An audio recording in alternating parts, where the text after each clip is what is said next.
Jake, maybe it's not just Charlie Hills, all that sorted out. How's he been in training? And No, good, Brennan. So, I mean, he was a bit of a, to be fair, because I thought everything was fine, then he had to go back and get a work visa. Apparently the collective agreement says you have to pay a player. I think it was put in place in case you use club guys and you don't pay them. I don't think in their wildest dreams they envisage someone coming and wanting to play for nothing. But as it stands, he needed to get a work permit based on the fact that if he gets any money, even if you pay him a match fee, he has to have a work permit. So it's all done. We had some really good help from the embassy, the British Embassy. Got some really good help from the Director General of South Africa. And, obviously organised everything in London, went back, got it in London, got back on Thursday morning. So he's looking forward to playing. You guys obviously have some help there, as you say, from some of the authorities. Because I've heard as well, Storm is one of the reasons why that Simone Centre went back is work permit problems. Yes, it's quite difficult to get apparently for overseas players wanting to play. Yeah, look, I'm sure it is, but I mean, as I said, there was a guy who obviously, helped us. As I said, he's the British Embassy, URC as the ambassador here. Happens to be a person that we know. And then he obviously spoke to the Director General, and as you say, got back to London, and so everything's ticked. Everything is obviously everything's in place, and now he can play rugby. And you can just imagine he's been out for a while. He wants to make the England World Cup squad, and I'm sure he's going to add a massive amount of value to us. Just on the other side, vote of confidence. It's hard to change the side after 78 points.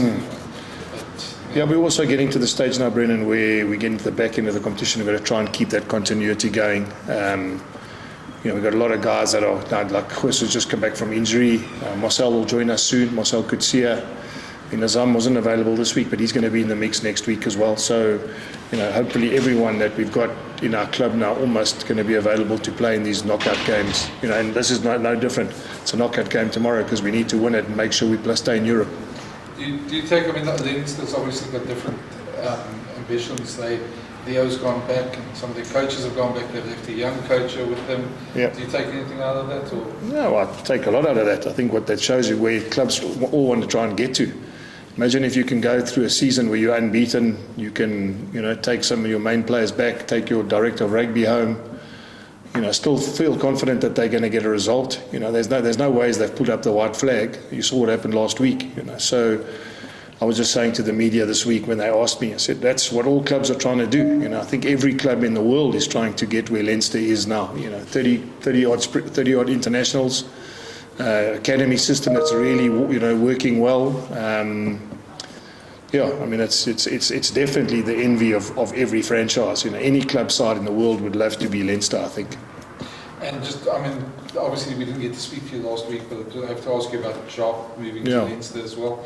I know it's maybe surprised a lot of people, but it just shows how the drawing power that Leinster have and that how. Well, I can't talk on Jacques' behalf, but I will say it's an incredible club. And they obviously, if you look at the kind of coaches they've drawn there, Contepone, and they've had, as I said, lots and lots of good coaches have gone through that club and moved on to become even better. So look what Stuart Lancaster's done post England. So it's fantastic that the club like that. And again, I repeat what I said to you earlier, Brendan. It's a club that I think everyone is trying to emulate. Yes, we have the Crusaders in the Southern Hemisphere, and obviously they also in their own right an incredible club.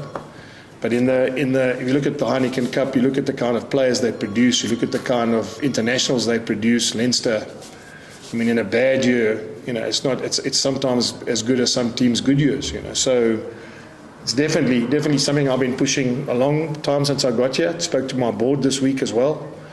We need to find ways in which we can produce internationals and bring in internationals as well. And we can't bring international foreigners, but you look at a guy like Jason Jenkins who's gone there, and you look at the kind of players that they've signed over the years at Leinster that have aided their local players, and we've got to try and do that with Springboks. That's basically where our mission is now. Just on Leinster, the game tomorrow, obviously that you're facing. Technically a second string side, but in Leinster's case, it doesn't really matter often who's in the jersey. It's more the system that works. Yeah, exactly that. That's why I said I'm sort of repeating it again. what they have is they've got something special. They've got an academy system, and they bring a guy in. I mean, look at that youngster last week, Prendergast, under 20 fly-off, becomes man of the match in his first URC game. You know, I can't think of many 10s that would have come into an URC game in any other franchise and would have been man of the match. Now that says a lot for the confidence they give him, the confidence that they surround him with, the processes they put in place for him to get to where he is. You know, and so, I mean, as I said, that speaks volumes for where they are and where we want to try and get to. Yeah, got one question, Coach. Were you surprised that Jacques would leave for a club side, you know, the Springbok job? And it doesn't seem like there was any sort of acrimony between him and SA Rugby. Were you surprised by that? Yeah, I mean, I was surprised like anybody when someone leaves a national job. You know, you often wonder why. You know, it's a great job. I mean, coaching the Springboks world champions.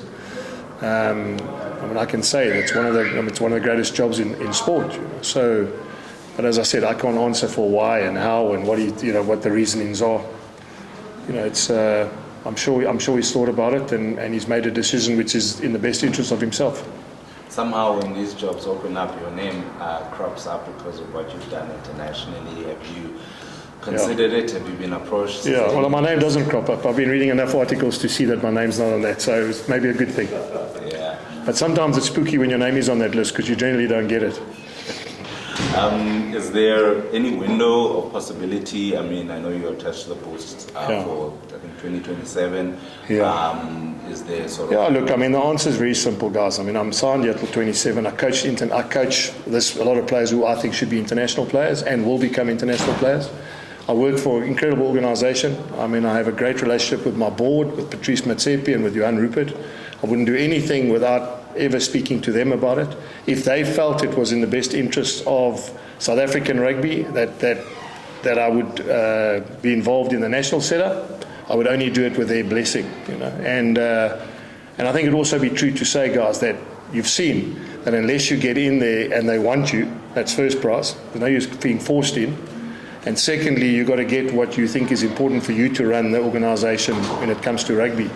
And those are things that obviously to answer your question, you always want to coach internationally, you always want to, you know, I'm a South African, but at the same time, you know, all those things have to be in place, and I can't answer that because I'm busy focusing on coaching a provincial team. Yeah. Just here, your work here at the Bulls, I mean, you've just overcome probably the toughest period of your tenure. Yes. You know, when you look back at the success versus the tough times, do you feel like now you've kind of weathered sort of the biggest storm? Yeah, well, look, again, I mean, you can write, you know, I'm saying you write stats any way you want. You know, I've been following other teams that have basically been struggling, you know. This is not only the worst or the sort of toughest time of my tenure. I've been coaching 41 years and I have never experienced a season like this, for whatever reason. You know, my ill health, the tough draw we had, the depth of our squad, a couple of calls that we could have maybe changed. But again, that's part of coaching. And in my 41 years, I would have taken all 41 years, including this year, if you had offered it to me when I first started coaching. So, yeah, it's not a case of now, you know, you're out of the woods. You know, we could possibly finish 6th this weekend, probably 5th if we play really well. It's not bad having a terrible season and finishing 5th or 6th on the log. You know, I know some teams who play really well and don't finish 5th and 6th on the log. So, yeah, but the reality is, you know, we want to focus on getting through this campaign, going as high as we can, going as deep into the competition as we can, and then we'll have a review and see where we are as a group. You know, and you know, I've said it again many times. We've got 2 incumbent Springboks, of which probably won't start for the World Cup because you've got Cheslin Colby, Mapimpi, and Damien Willemse with Billy Leroux. Chances are our 2 outside backs probably wouldn't make their group, as in to start. And those are the only 2 we have. So, you know, that's part of my brief to answer your question. The next 4 or 5 years till 27 is to produce Springboks. Make sure that the cycle of where the Sharks and the Stormers are now will be where the Bulls will be in 27. You know, we'll have then 10, 11, 12 Springboks. And hopefully we'll be, you know, the team that everyone wants to beat. Now, sorry, just got a couple more. With these players like Kirtley and Kanan coming through, and I think Ron O'Keefe's on the periphery as well as Emmet O'Keefe, you know, again, internationally speaking, why would you want to leave when there's such potential to rebuild the Springbok team? I don't want to leave. I mean, if you're a Jacques, It's difficult. I can't Those answer for players it. still I can't answer why a guy would want to leave a national job when you're coaching the world champions. I mean, I can't answer that. So I think you've got to ask him. Yeah, and just finally for me, you did it sort of the hard way last year. You had to go beat Leinster in Dublin, a result that probably grows in stature. The more we understand of Leinster, the more we understand of this competition. You will have to do it the hard way again because of your log position. How do you then revitalize that spirit you had last year? Yeah, look, let me say this to you. We had to do it the hard way last year. This year we have to do it the very, very, very hard way because we were basically dead 4 or 5 weeks ago anyway. You know, and every game has been a knockout game since then. And we've now still got hope. You know, so I suppose the lessons we learned last year on having to win those games away have helped us for where we are now. And I'm talking about get through this difficult period. You know, those 2 months, if you play Exeter away, Lyon away, Stormers away, Sharks away, and the list just goes on and on and on. There are not many teams that will get out of that with 6 or 7 wins, other than maybe Leinster.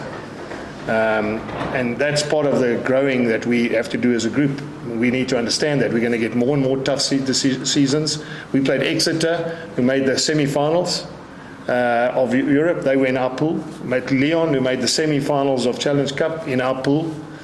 So, I mean, that was, as I said, next year we could get Saracens and La Rochelle. You know, next year we could get, you know, Toulouse and Saracens. And again, then it doesn't get any easier than that anyway. So these learning things are all part of where the group wants to get to. And I'm saying, meeting with the board, we need to get bigger squads. We need players that are on the top 16 weekend when the top 16s played. There were probably 3 South African sides that didn't play in the South African jersey. So if you go through Dwayne and Jason Jenkins, and R16 Snyman, and Jasper Wiese, and Wilco Low, and the list just goes on and on and on. There are probably another 45, 50 guys that played in that top 16. Imagine you put all those guys into 4 franchises. Then I think we can compete playing anybody, anywhere, because we'll have the best players in South Africa. And that's part of what my brief was to my board, is we need to find a way in bringing those players back to our 4 franchises. I mean, I heard this week, Dwayne Vermeulen gets pony money to play for Ulster. I mean, that's bizarre, you know. Imagine paying a guy to play against us. I mean, that's quite, can it get any tougher than that, you know? So we need to find a way in which we can get the Dwayne Vermeulens and the Jasper Wieses and the Jason Jenkins, R16 Snymans, the list just goes on and on and on and on, and get those guys back to South Africa, playing in our franchise. Maybe we've got to scrap the salary cap. You know, maybe we've got to find the money and keep the best guys here, because that's the only way we're going to be able to compete week in and week out against all these great teams. Jack, sorry, just one bigger picture, just go back to Jacques' thing, and not so much with your Bulls hat on, just yes. Is the danger not there for SA Rugby that, I mean, Yuri's already left. Yes. Jacques leaving. There's question marks whether Rossi will stay as well. Yes. That all that IP after a World Cup cycle might be gone.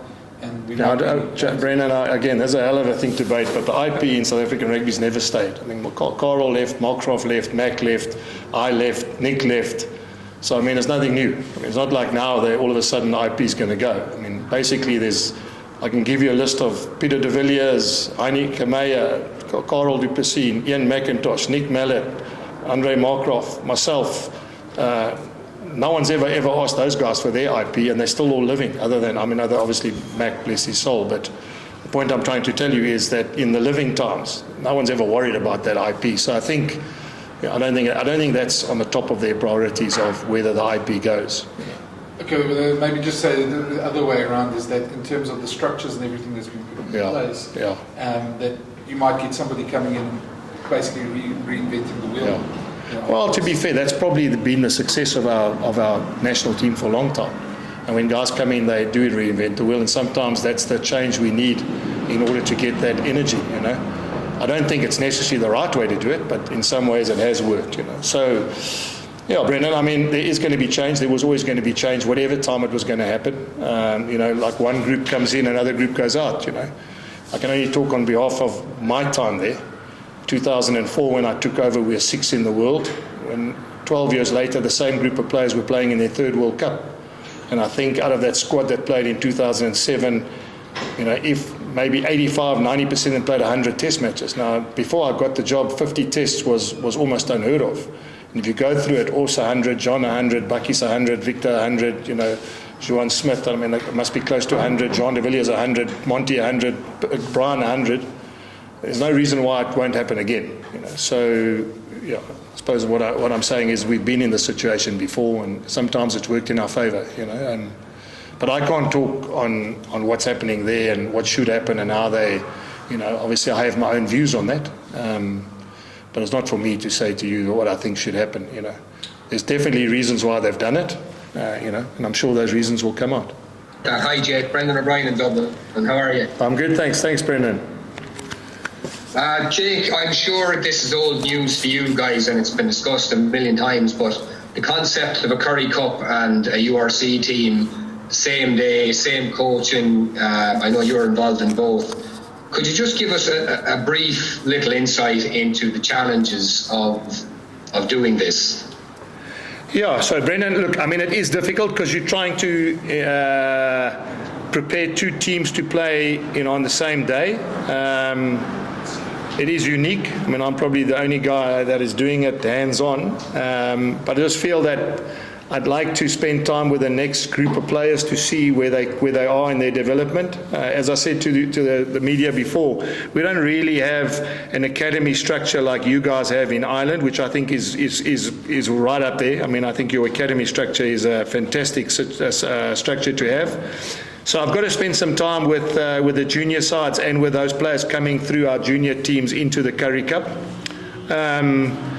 And at this point in time, if I can do it for 1 or 2 years, then hopefully what I can do is get a feel for what's happening at the bottom, and maybe then try and select someone that can then be hands-on in that role in the next couple of years.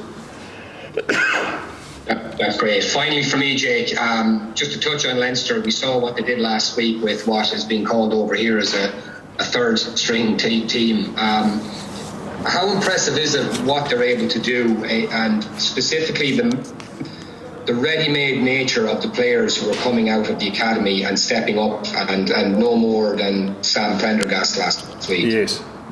Yeah, listen, Brendan, as I said earlier to the media, it's the envy of, I think, any club team to see what they produce. We often speak about the school systems that they have in Ireland, Blackrock and Terranure and those colleges, and there's good coaching.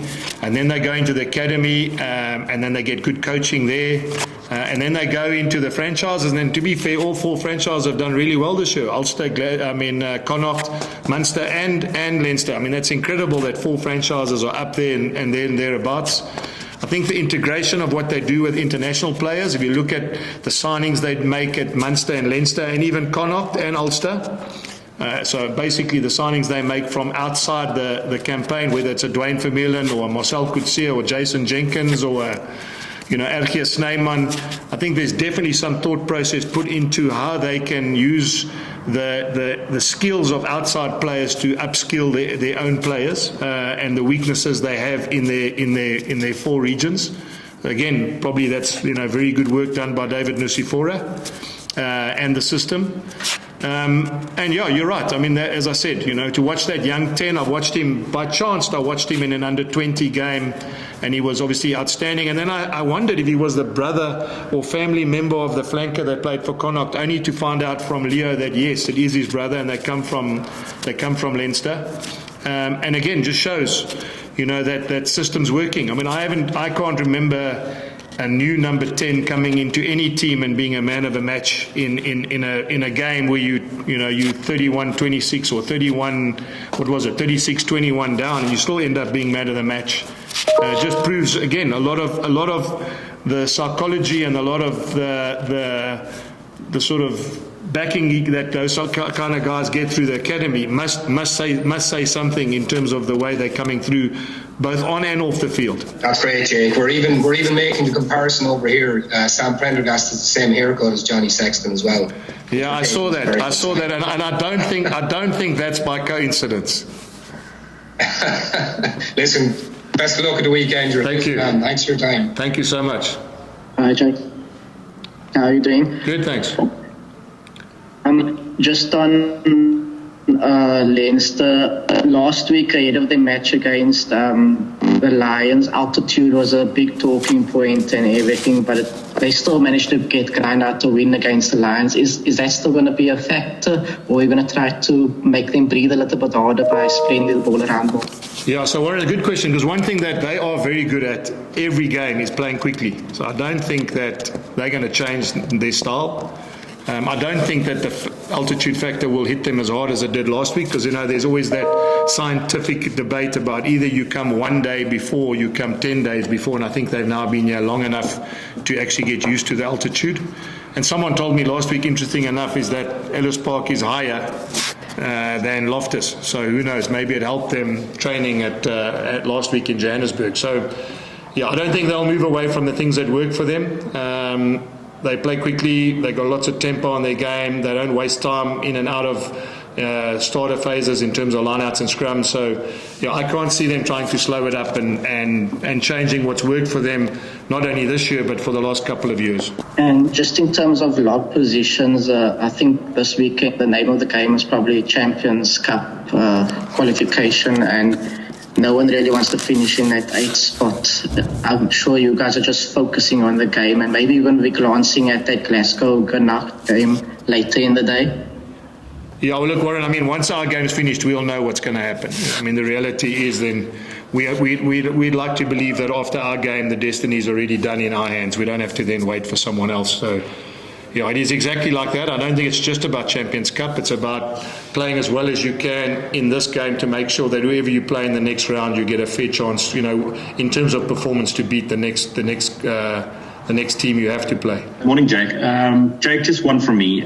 How much confidence has your team taken from your performance last week, and also the fact knowing that you pretty much got your spot booked in the playoffs?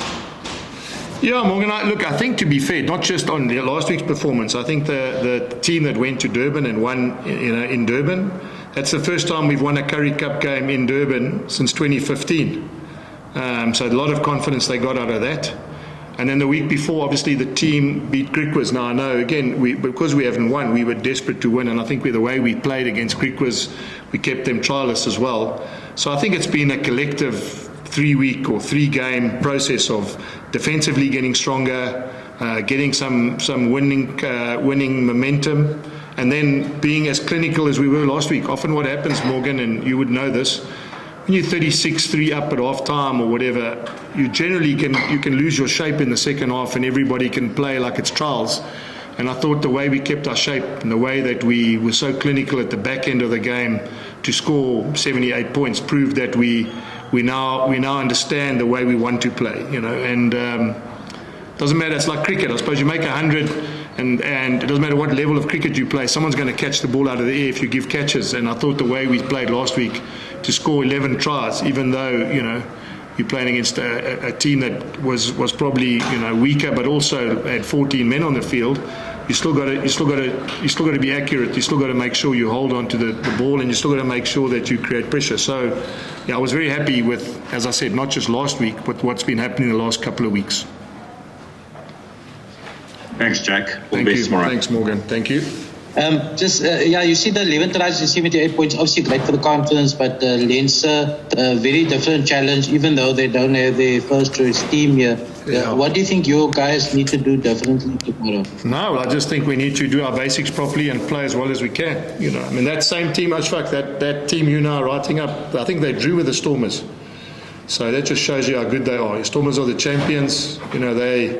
They won the competition last year, and when they played against that same side, with their stronger side, the Stormers took their stronger side and played against that Leinster team. I looked on the sheet, it was almost the same Leinster team.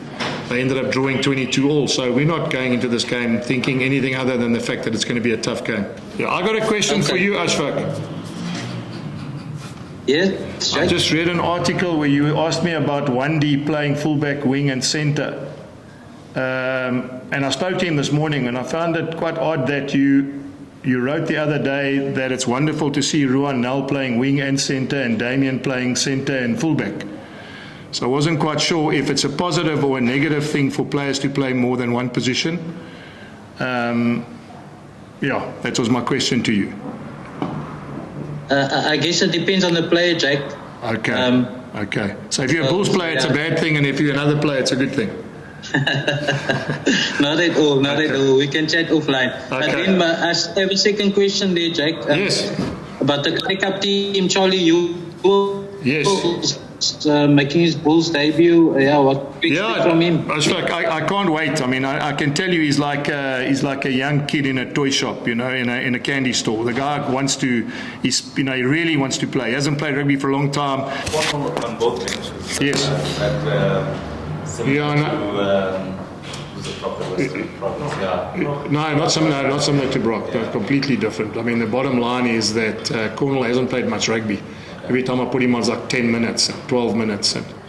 And so I looked at the time and I thought to myself, you know what, he actually needs to, I mean, I don't know how much time he'll get in both games. I mean, he still might get 12 and 12, which means that he's fresh and I think, again, I need his experience there. If I look at that team that's playing now, I need someone who's got a little bit of experience if I put them on, You've got like Sibongile is like relatively inexperienced, Johan Mostert's relatively inexperienced.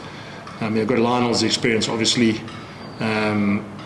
So I just need if I put him on, especially at the back end of the game, at least I've got someone who's been around a bit. And his game to play whenever. Yeah. He wants to play much as he can. Yeah. Thanks. Thank you. Thanks, guys.